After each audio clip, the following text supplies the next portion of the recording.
Yo, what is up, everyone? It is episode 4 of the Outcast. It is Saturday, July 9th. I'm your host, Robert John. And I'm James Tapino. And we're here with... I'm Stats Nico. I'm Tom Carrubba. And let's get into it today. Today we're going to be talking about who is Stats Nico.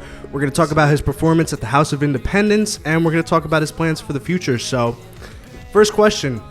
What got you started in music, man? To be honest, to be brutally honest, I was I think it was junior year of high school I started making like music seriously. And back then I was a huge fan of like Ugly God and Young Gravy Really? and like Okay. yeah, like meme rap, bro. Like, it was like all I listened to. I don't know if you ever heard of D-Bangs. No. Shout out D-Bang. D-Bangs is like one of my biggest influences in all of music. Yeah, like Really? it's just crazy. And then from there, just kind of like I don't know, it just started getting better, just progressively, and then now we're where we are today. D-Banks, is that the one who passed away? No, that's Are you thinking of 3 Pac? No, I've never heard of 3 Pac in my life. I've heard of D-Bangs. I think the one I'm mixing up is that song like bounce that ass, bounce that ass, bounce that ass. You know what I'm talking about? Maybe not. Or my fault. My bad. Hopefully our boy Axel will know that one. I know he does. Probably. Shout out to Axel. So, like you said, that's one of your inspirations. You have any other inspirations that got you started here? I got I wouldn't say like a couple specifically, but like I kind of make music to whatever I'm listening to at the time. Like that's just like the direct inspiration for the day. Like I don't really think about a big picture like that. It's sort of like, I'll wake up, I'm listening to this. This music is cool. That's what I try to make a song like. So like I've listened to like Gene Dawson a lot, guys like Dijon. I listen to SZA a lot. I listen to Daniel Caesar. I listen to Omar Apollo. Yeah, there's a bunch of like smaller artists I listen to, like guys like Tommy Richmond, like Greek. A lot of TikTok artists too. Like you don't realize like how much like crazy talent is on TikTok. There's a lot on TikTok. It's ridiculous. But yeah, that's like I'd say out of all of them though, the biggest is probably like Gene Dawson. I have a song tattoo. You ever heard Power Freaks by Gene Dawson? It's ridiculous. Like I got that song tattooed on my arms like a month after I heard it. You know, That's it's awesome. ridiculous. What does it say? Like you show us real quick? Or? I'm just curious. Power Freaks. So I got that like Yo, that's on my tough. arm. That goes Yeah. hard. I got a bunch of stupid tattoos, but like this Hey this man, one I love means it. a I lot. mean, my first tattoo is a Wu-Tang tattoo. My mom looked at it after I got a shower. She's like, "Is that a Batman tattoo?" I'm like, "Oh god, what did I do?" You know what's the funniest part? Guys come up to me at college. They're like, "Yo, is that Batman?" I'm like, "No." Girls will come up to me. They're like, "Is that a Wu-Tang tattoo?" I'm like, "I'm not reaching." Yeah, I'm like, this is not the demographic I thought I was going to reach with this one. Like, I thought a complete opposite. Like, guys will know, girls won't. It's the total opposite. Yeah. I find it so weird. But I have a question for you. So, you performed at the Book of Independence. I'm curious, like, as an artist, House like... of Independence. I'm sorry. Oh, I'm sorry. What did I say? The Book of Independence. Oh, Book of...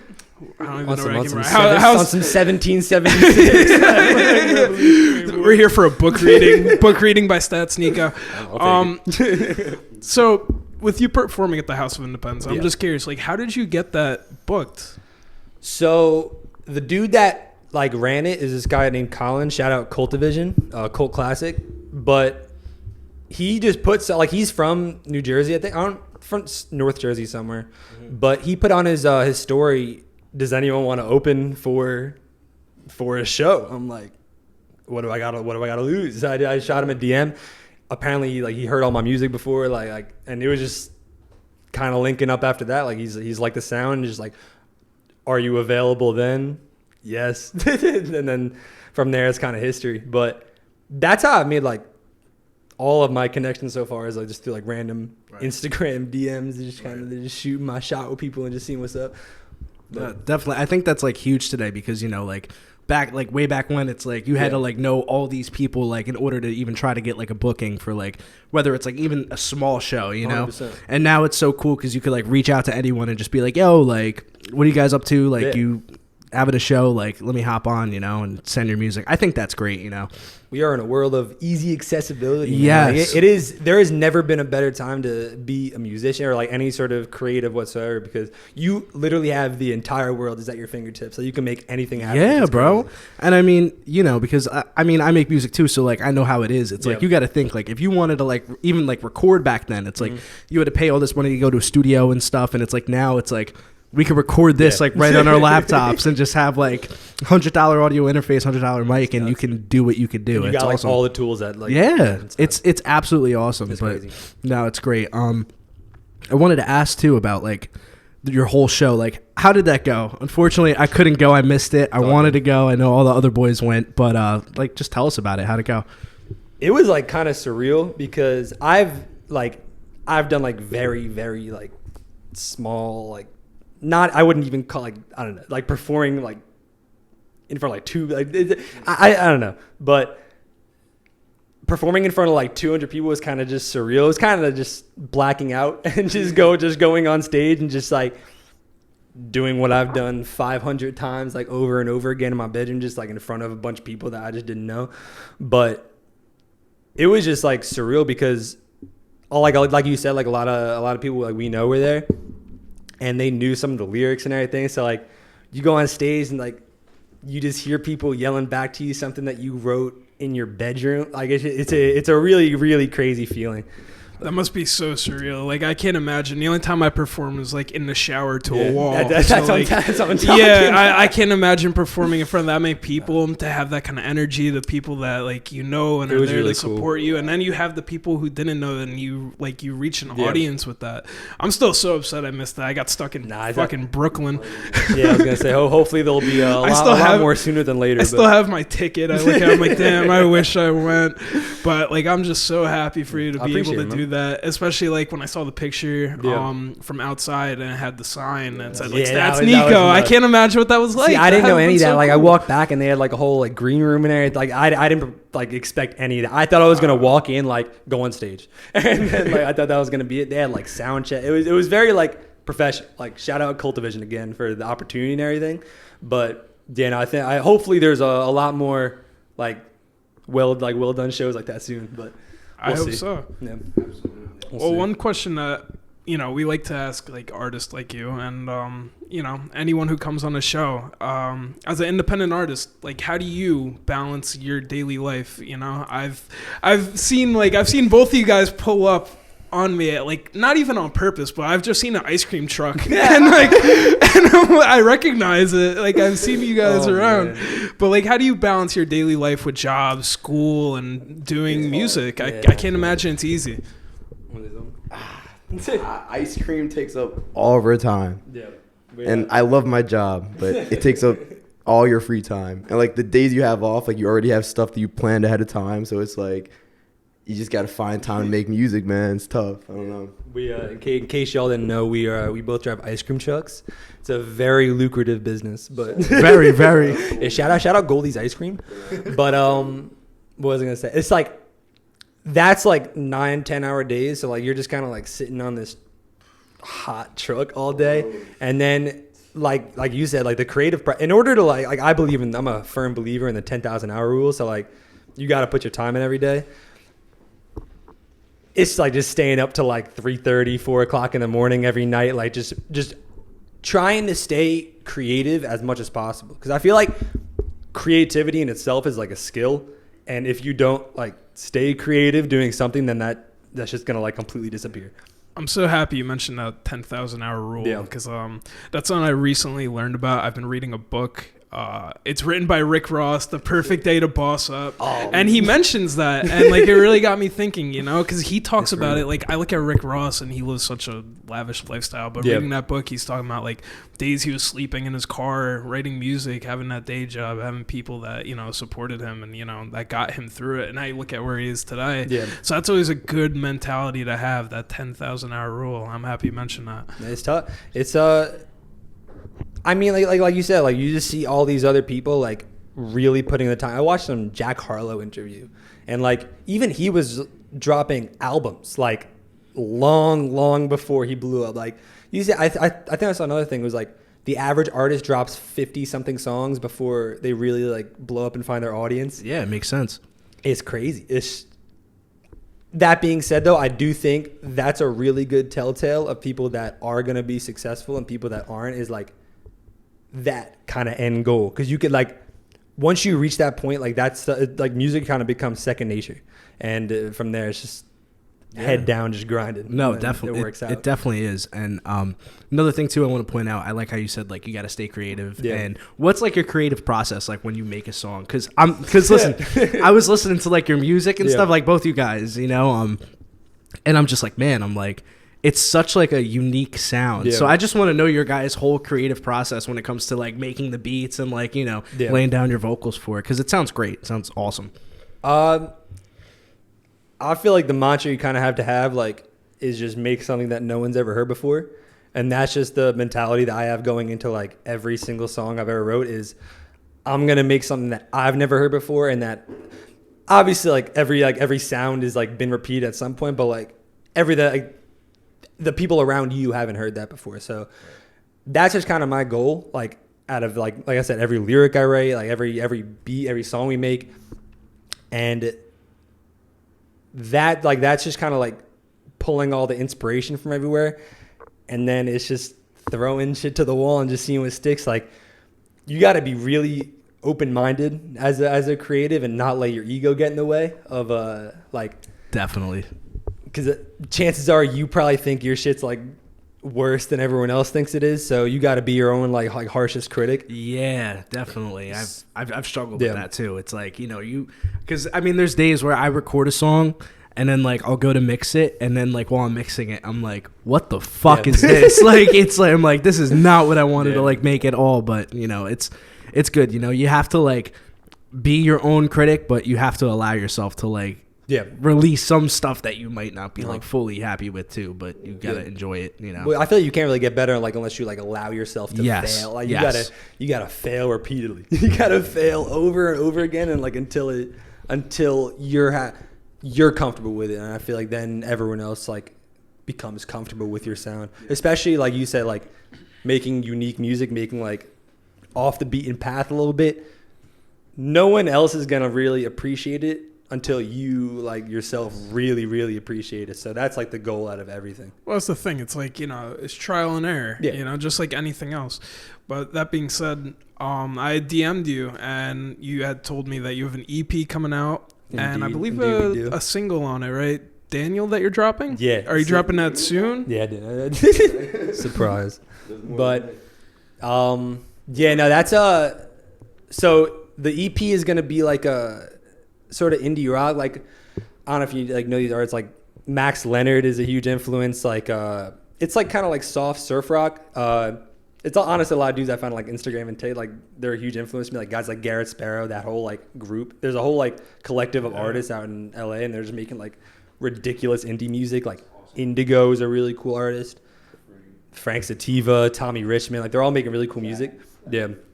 Shout out Zach Moon too. He's on the feature on that song Rude Awakening. Yeah, that was your most recent release, right? Like some like bedroom pop, like no, I really enjoyed that. But you say surf rock, like I don't know. For me, I'm thinking, all right, it comes in the title, but like Surf Curse counts as like surf rock. I don't know if you listen to their newer stuff because they have a unique sound now. Because like back then, like people don't know that Freaks came out like 9 years ago. Yeah, and if you listen to their music now, they have a completely different sound. That's like it's really cool. I like it. I don't think I've heard much of their recent music, to be honest. But I love indie rock, so I guarantee I'll check it out at some point. Yeah, man, but me too. I love going to those shows where you know that energy, you have a few drinks and you go in a mosh pit or something. I don't know, it's a lot of fun. That stuff's a lot of fun. Do you think you would like continue, like is that what you want to stick to, or are you looking to be versatile with your music too?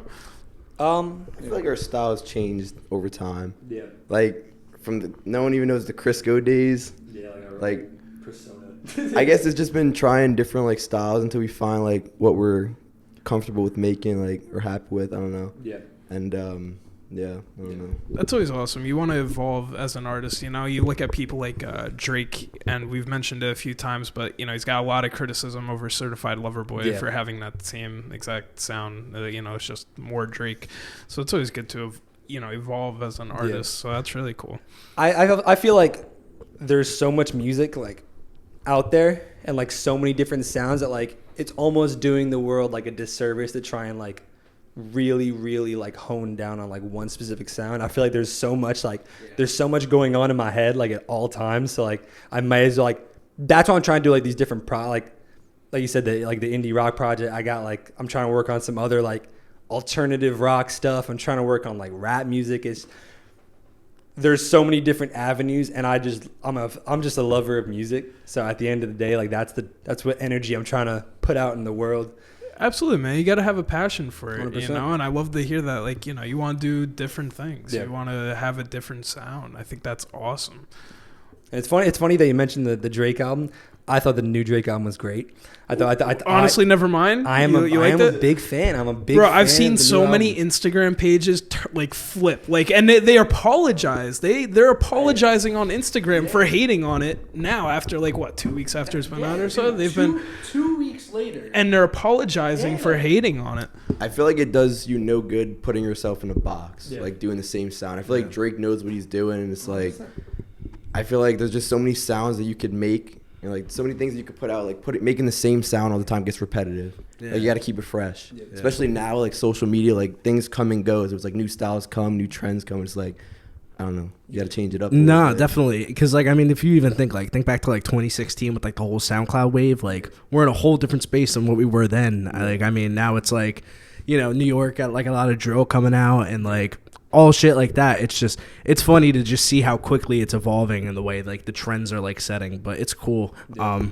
I think you guys are probably on the start of a trend, honestly, with the way you guys make your music. It's fucking cool. It's so fucking cool, yeah.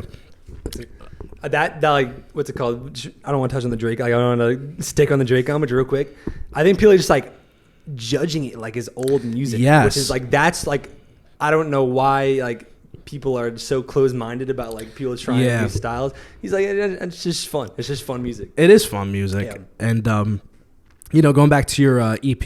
Yeah. What was your inspiration for like making this EP and everything? What?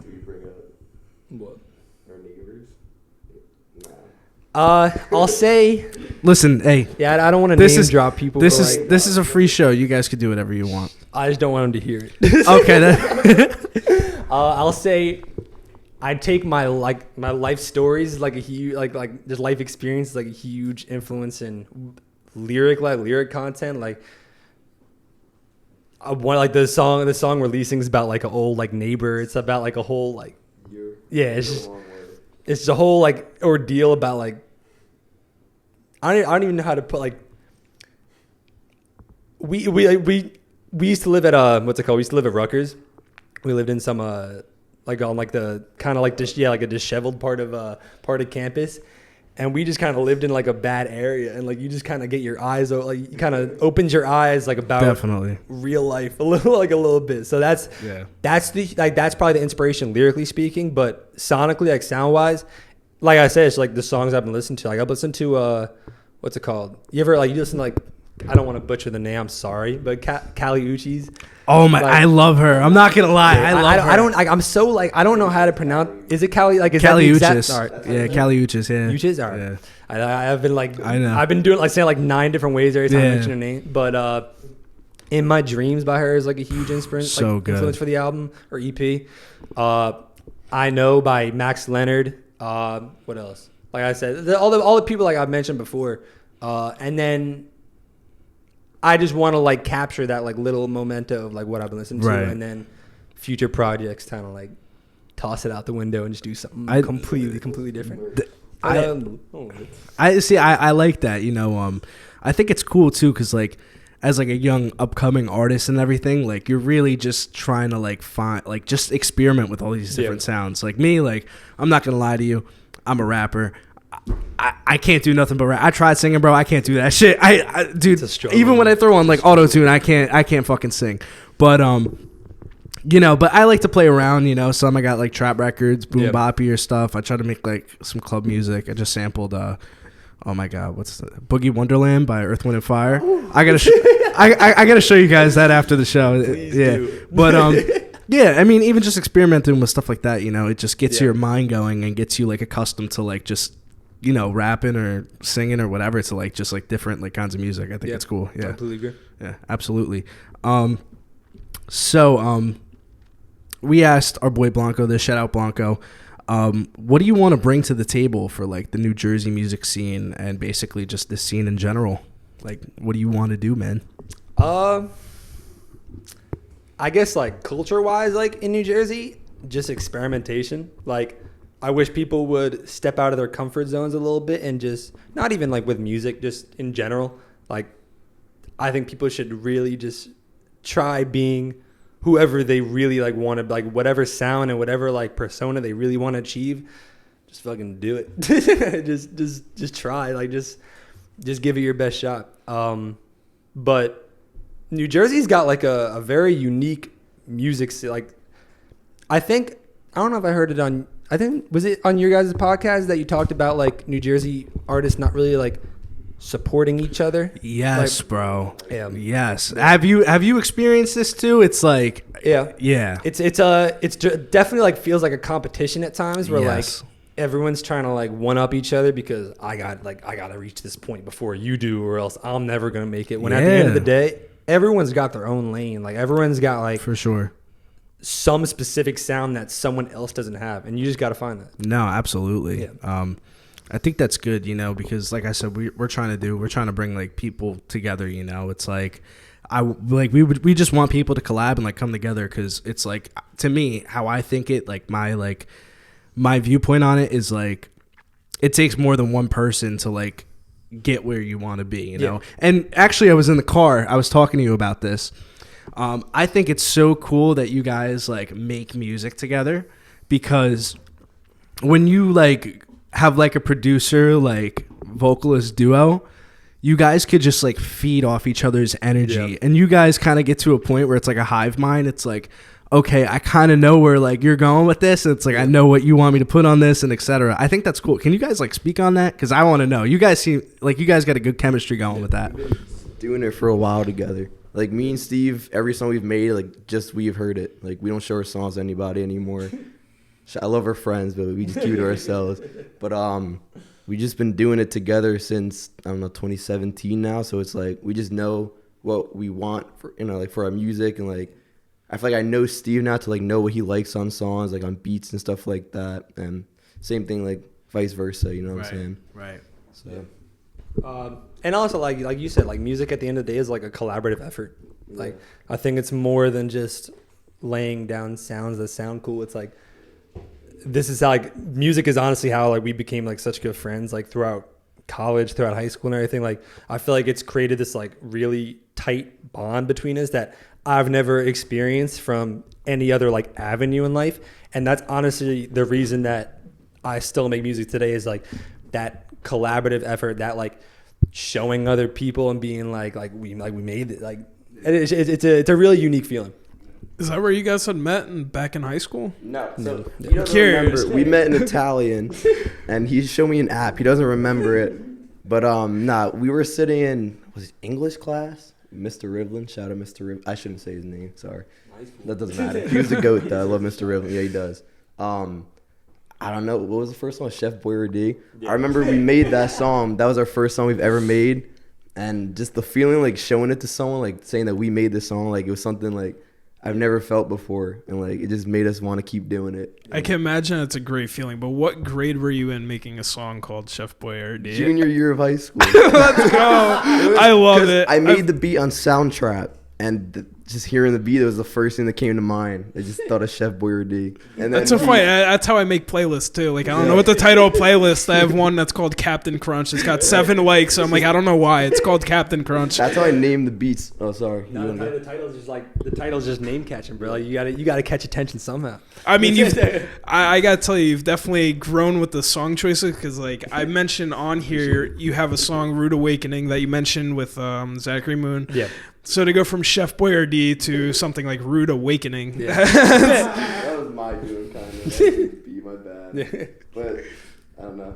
Nah, it's like like I said before, like the influence thing is like I was listening to a lot of Ugly God, like a lot of Young Gravy. Yeah, so the meme rappers. Yeah, I was just trying to say the most ridiculous shit I possibly could in like a 2-minute verse. Was that the vibe you had back then? Like you were going for like that kind of rap? Yeah. At least 2 years. Yeah, thank God none of those songs are out. Like, I was about to say, where can I hear them? You nah, got them on please SoundCloud? don't. Please, if anyone's watching this, please don't dig. Please don't like. Oh wait, dig. You're saying I could find them? No, they're unfine. I'm saying like, if someone ever like hacks into my account, like when there's a will, there's a way. But like, please don't. Like, y'all would think about me like. In, like You've got them in the vault right now. But that's growth right there. That's progress. That's all I'm saying. That is. I mean, we always love to see progress. And speaking of progress, like, what are your plans for the future? Like, going forward, you mentioned you have an EP coming out. You're going for a surf rock kind of sound. What are your plans like for after that? Yeah. Shout out, Kai. Do you care if I show some pants real quick? Can I show my? No, you're good. Hold up, You're fine. Quick stand up. I started designing my own merch and started like I do a little paint, do a little clothes, a little this, a little that. But like I say, it's just like it's all good. It's beyond music. Like I have plans to like start like collabing with other people, making more clothes, like any honestly like creative outlet is just where I find my peace in life. So as much as I could physically do, I will do. And musically wise, I have no idea. Like it's just that's kind of the motto I have is like every day is a new chance to create. So I'm just gonna create the weirdest shit I possibly can, and yeah. Sometimes you don't have way. a plan, man. Sometimes you just wake up and you feel something. Like for me, I start writing like random like poems. Or, like, sometimes in the morning because things come to my head while I'm laying there in bed before I get up. You know, you never know what the next day is gonna bring. So that's a really cool point that you bring. But you mentioned a word just now, and I want to bring that up. You said merch. I want to know more about that.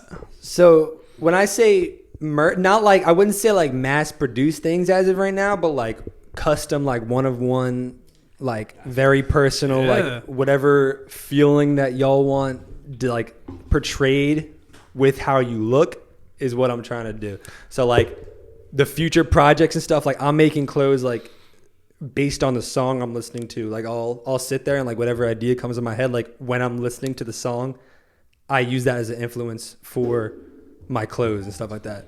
No, that's really cool. Do you plan on like selling some of this stuff? Yeah. But like, awesome. I got to figure a lot of things out because like it takes me a lot of time. Like these pants honestly took me like way longer than I should. Like it was like 3-4 hours just like sitting there, like lining up. Like when I saw you outside, I immediately noticed the pants. I'm like, that looks dope. I wonder where he got them. But I mean, the fact that you made them makes them so much cooler. You know, it makes it so much more awesome. Yeah. So do you guys have any like favorite songs that you guys have made together? I'm curious. Favorite songs? One day over? I don't know. I gotta think. That's a tough question. So I know Steve's not a huge fan of it, but Lost in the Waves is like my favorite because of like the time that we made it. Shout out Lil Husky because he's on it too. Yeah. I was listening to Claro heavy. Claro, shout out Claro too. She's the best. But I don't know. That song was just special. We just moved into like our Rutgers house at the time, and it was just the first song like that we put out and made there. It was just special to me. You're saying you got inspiration from Claro? Yeah. Bro, oh my God, best. I'll never forget in high school when I first saw the music video for Pretty Girl. Yeah. And like I think I immediately fell in love. Like she Yep. had a little gremlin pop figure and I'm like, oh my God. But she does like she produces, she mixes. Dude, she, like, I didn't does know all all the stuff herself. that. Yeah, That's she's awesome. talented. Because she is very talented. Yeah. I listened to I think her most recent album. She's very talented. But one song I wanted to bring up because like I've been listening to stuff. I obviously preparing Stage Fright. I think was one that came to mind that like really hit, and I love that the song. And I think like I want to also bring it up because it's titled Stage Fright, being that you've now performed at a venue.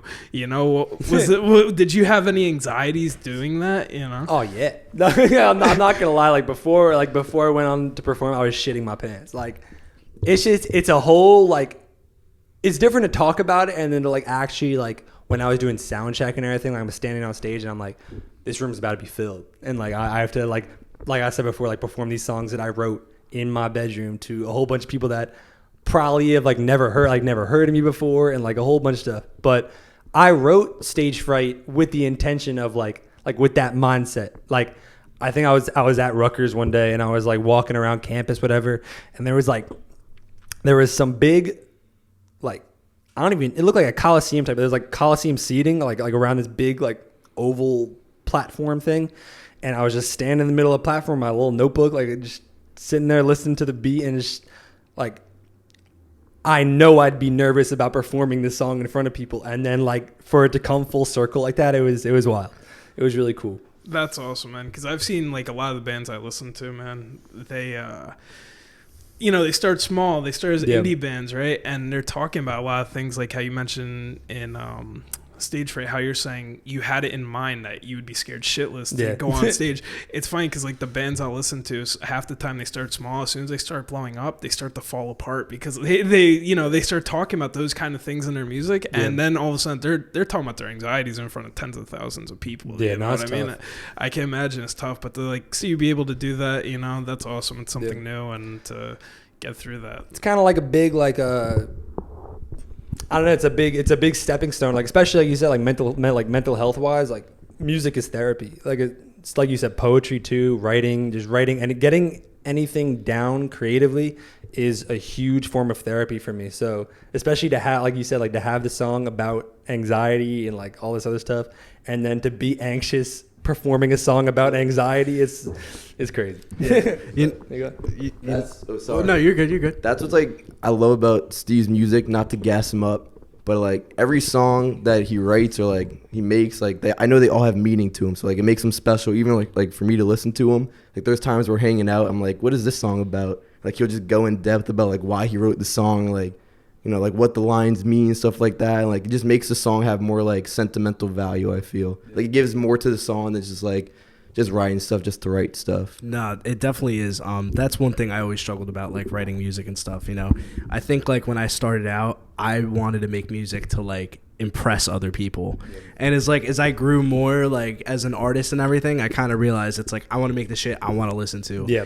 And I started, putting in like more of like stuff that applies to me. Of course, I make like the fun, like trappier songs and stuff like that. Still, from time to time. Getting personal on there. No, definitely. I mean, I got a couple songs just talking about like just like finding a girl at the club, like partying and stuff with her and stuff. It's just stuff that like you could see and people could relate to, and I think that's huge. And that's cool that you can like show yourself and present yourself in that way, like through your music. It's a hard thing to do, because you got to be very like self-aware and very like open up the door, 100%. Now it has like it definitely like you got to reach that low to like understand like what's going on in your head a lot of time. But even like making the music personal, I feel like as a listener too, that makes me so much more inclined to listen to music when I know that like it's coming from a place of heartfelt emotion, like because you can relate to it. You can, like you said, like you can relate to everything that's going on like within what you're saying. And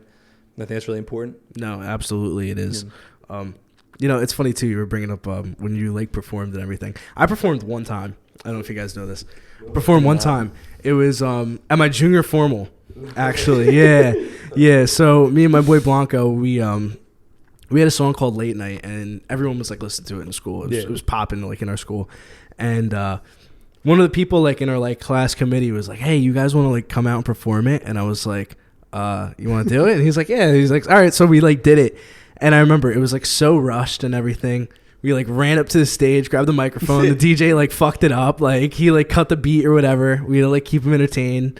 Beat came on, we did it and everything. But that feeling after, man, when you like did it, it was so fucking cool. I can imagine like how you felt when you were like doing that, man. Honestly, the prom thing, like the formal kind of sounds cool too, because like it was cool. Everyone knows you too, like everyone like knows you personally, and like it was cool. Yeah, sees the come on, man. It's cool. Yeah, definitely. I mean, I want to get back on the stage. Yeah, too eventually. I just got to put out some music because I fucking slack on that. But bro, there's so many unreleased songs in the vault. Like that's honestly probably the hardest part about like making music is deciding what to put out and like show people. Yeah. Because half the people that listen to it, like they don't know you. Yeah. Like, have you ever like had songs that like you've made like say, I mean, you guys started like 2017. Mm-hmm. So like, let's say like 2018, you just like came back to it one day. You're like, oh shit, like this is kind of cool. Like No? No, not like that. Not really?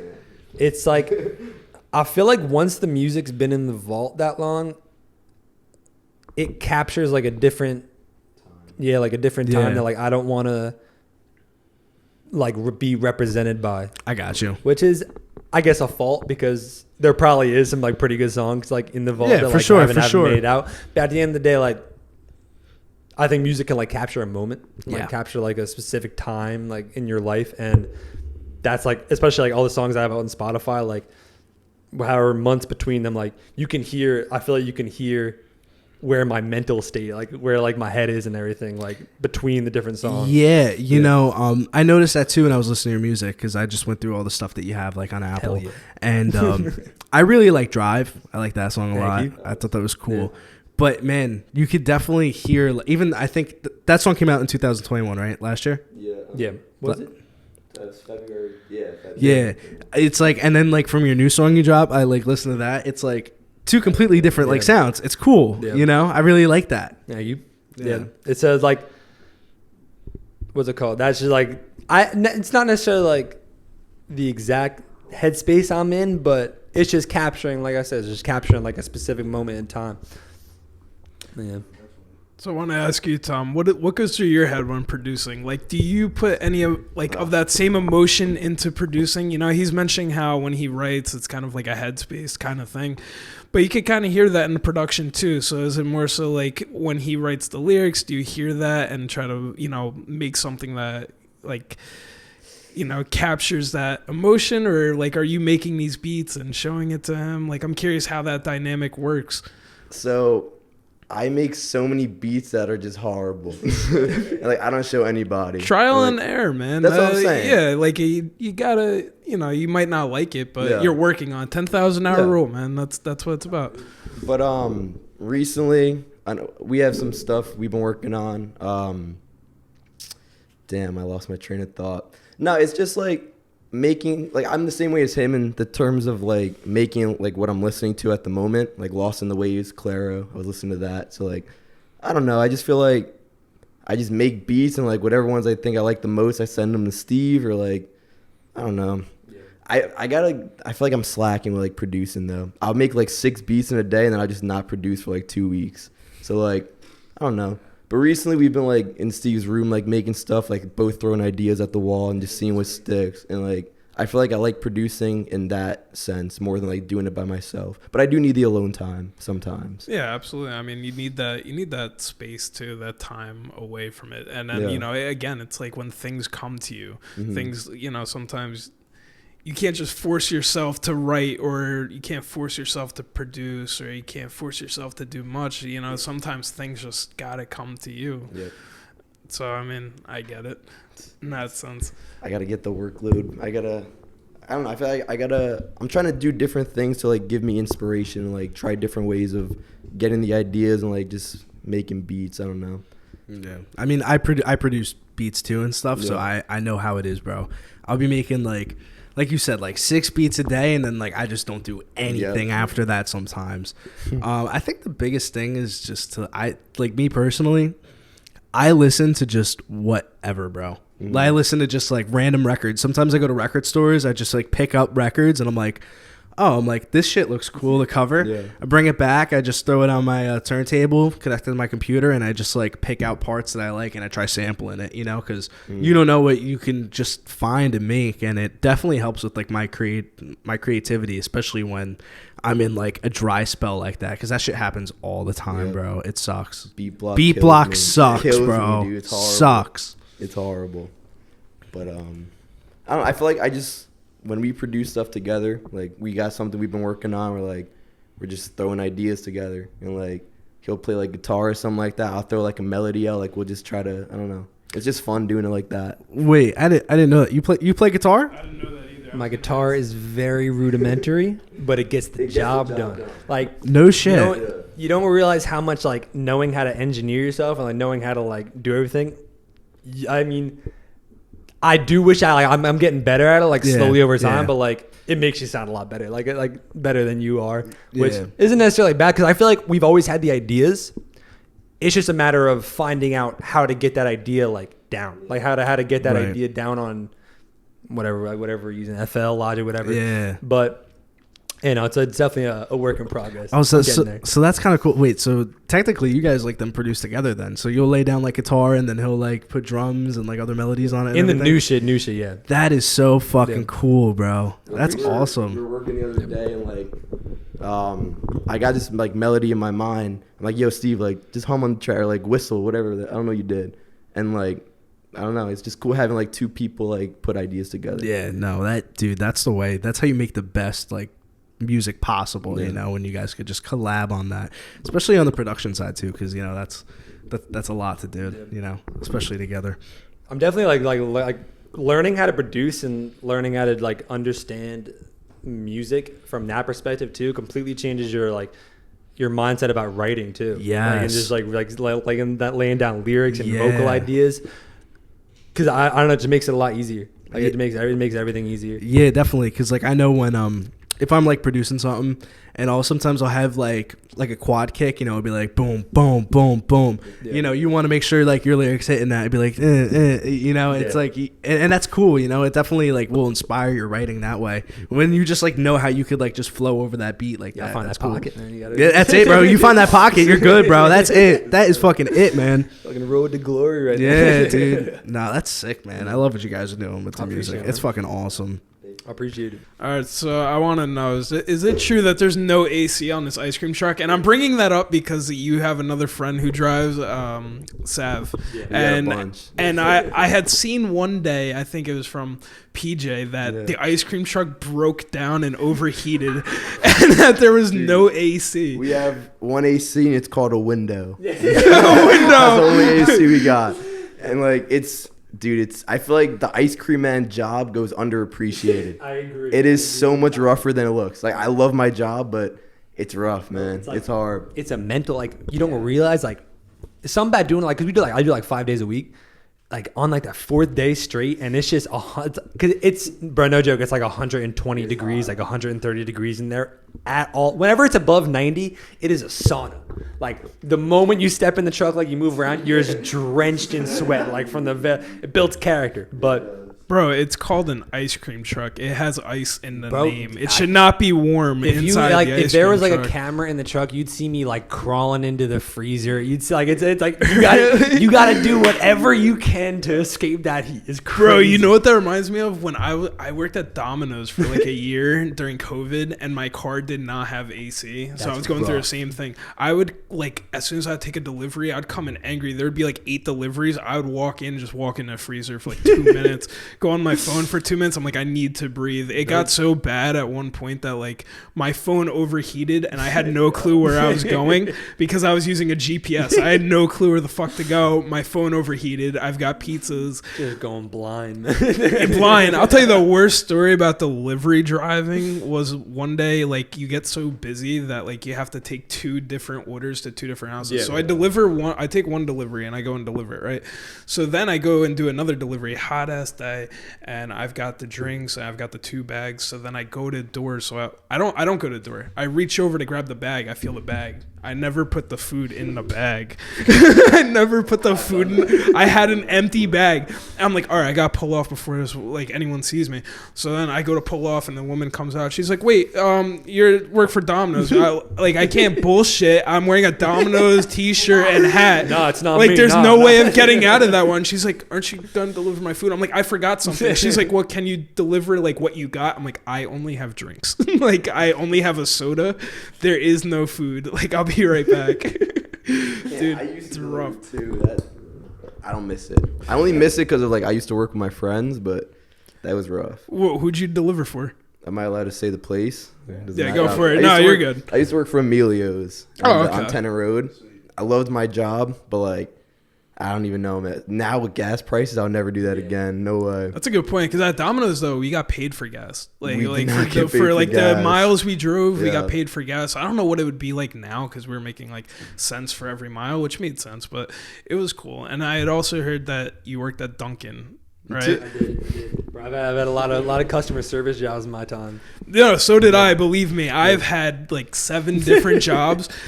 Dunkin', Man, the mistakes I made at Dunkin', you wouldn't believe how many times people could order an iced tea and I just fill a cup with coffee and put a lemon in it and then just expect them not to show up later. Half the times they don't. Half the time, but No, they show up. They're like, this is not iced tea. This is coffee with a lemon in it. Bro, we live in suburbia, so like a suburban Dunkin' Donuts.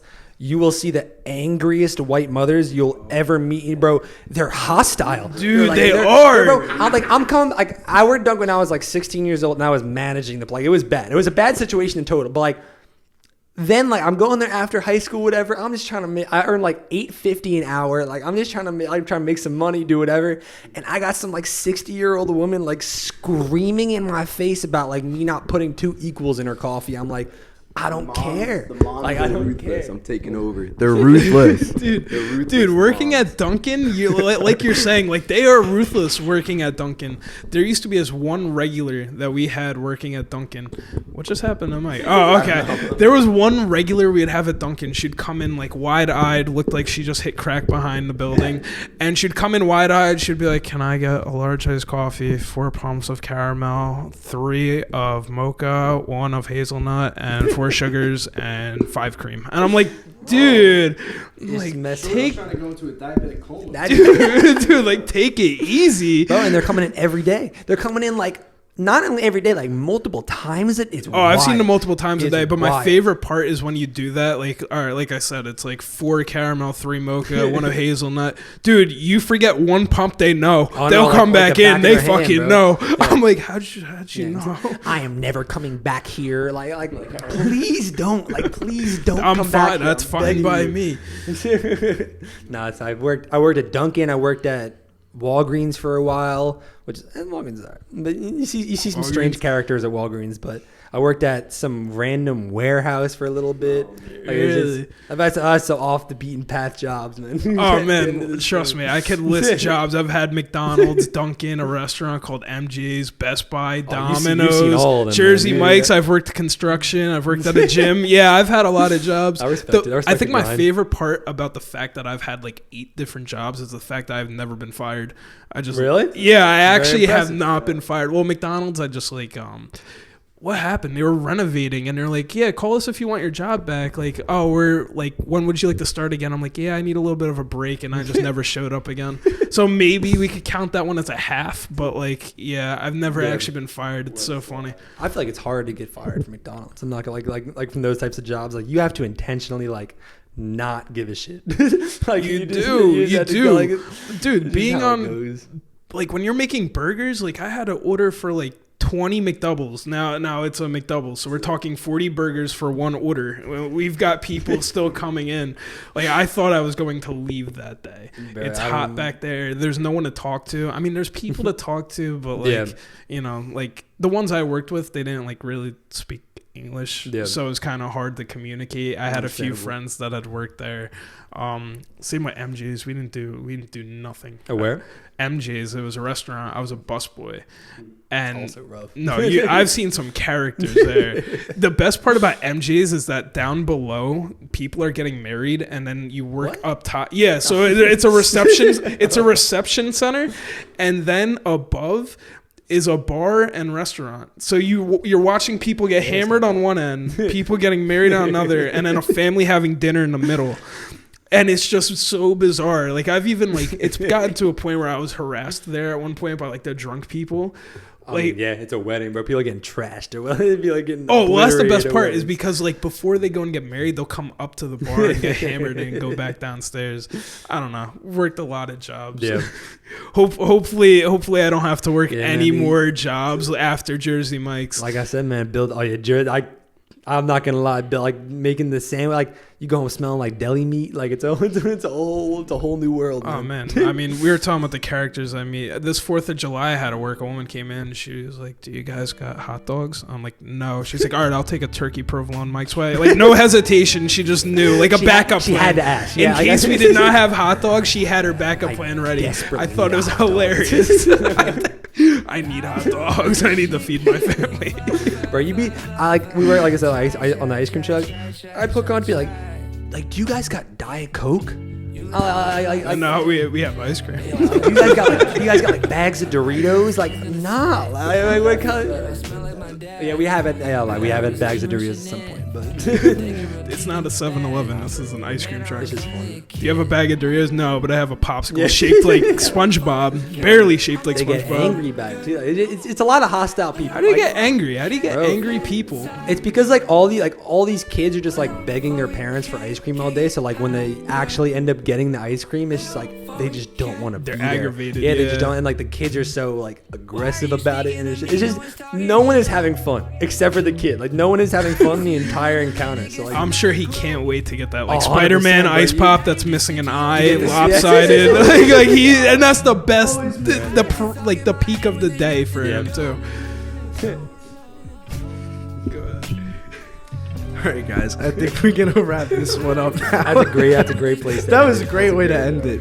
No, it was a pleasure having you guys on. You know, Agreed, man. This is absolutely. Y'all are doing some cool things over here, man. Thank you, man. I like, especially like around, like you were saying about like New Jersey before. Like I don't see a lot of people, at least around here, doing anything like this. So y'all are definitely paving Thank your you. own path with things. And I'm Thank very you, man. excited to see where it goes. Thank you, man. You know, like I said, you know, we just want to put Jersey on the fucking map. We want to help out. You know, you guys, great artists. You know, great friends, and you know, just. You know, rise up together. You know, that's the ultimate goal. We want everyone to rise up. All right, everyone. Thank you guys for tuning in to episode 4. Check us out for episode 5 next Saturday. It's going to be a good one. And all right, that's it. Peace out, guys. Peace.